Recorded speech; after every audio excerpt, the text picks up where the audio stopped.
I never planned to tell my story out loud, but if you are listening to me now, then maybe you need it as much as I once did. My name is Emma, and the night my husband died, the world did not end with a loud scream. It ended quietly, with a phone call, a long pause, and 3 small boys sleeping in the next room, unaware that their lives had just changed forever. I remember sitting on the kitchen floor, my back against the cabinet, staring at the wall until sunrise, whispering to myself that I didn't have permission to fall apart. Not now. Not ever again. I was 29 years old when I became a widow. 3 sons. The oldest was 8, the middle one 5, the youngest barely 2. People say, "You are strong," as if strength is something you choose. But the truth is, I wasn't strong. I was terrified. I just didn't have the luxury of showing it. The funeral came and went. The condolences faded. And one morning, I woke up and realized the house was too quiet, too heavy, and the bills on the table didn't care that my heart was broken. I tried to work. Any work. Cleaning houses, night shifts at a diner, folding laundry for neighbors. Some days I smiled so my children wouldn't see the fear in my eyes. Other days I locked myself in the bathroom just to cry for 30 seconds before someone knocked on the door asking for breakfast. There were weeks when the fridge was almost empty.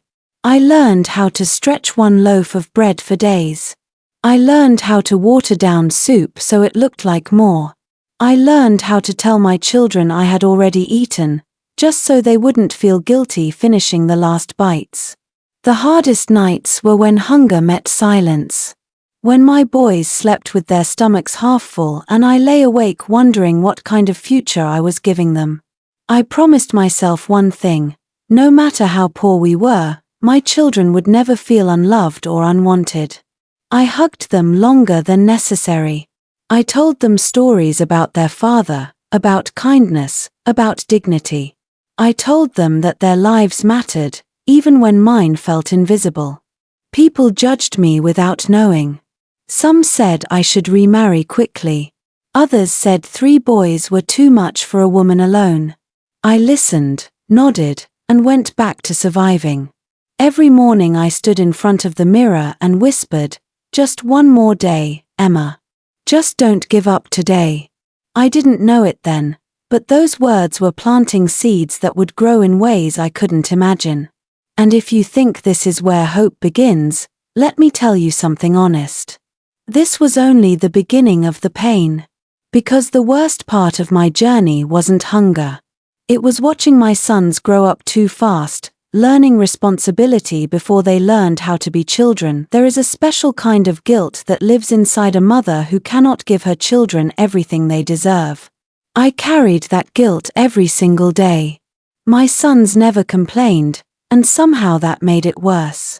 They learned early to share everything, even dreams.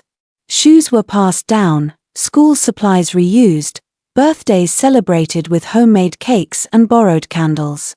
Yet in their eyes, I saw something powerful growing, something no poverty could steal. When my oldest son started working after school to help me pay bills, my heart broke and healed at the same time. I told him he didn't have to. He told me he wanted to.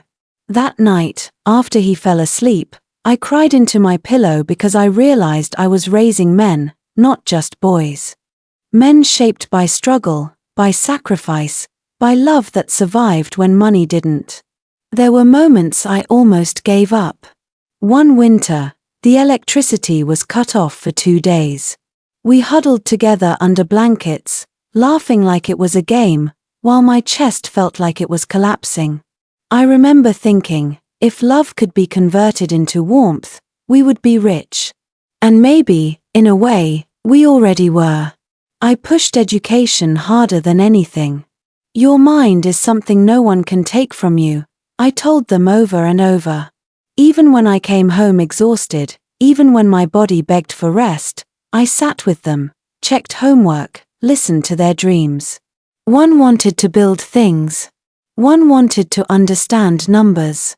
One wanted to lead.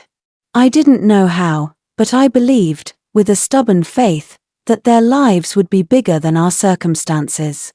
Years passed quietly, marked by small victories. Scholarships, part-time jobs, late-night conversations at the kitchen table. One by one, my sons left home, not to escape me, but to chase futures we had prayed for together. The day the house became empty, I sat in the same kitchen where I once cried on the floor and felt something unexpected. Peace. I had done my part. I had survived. But I still had no idea what was coming next. Because life, when it finally decides to reward you, does not knock softly. It arrives all at once.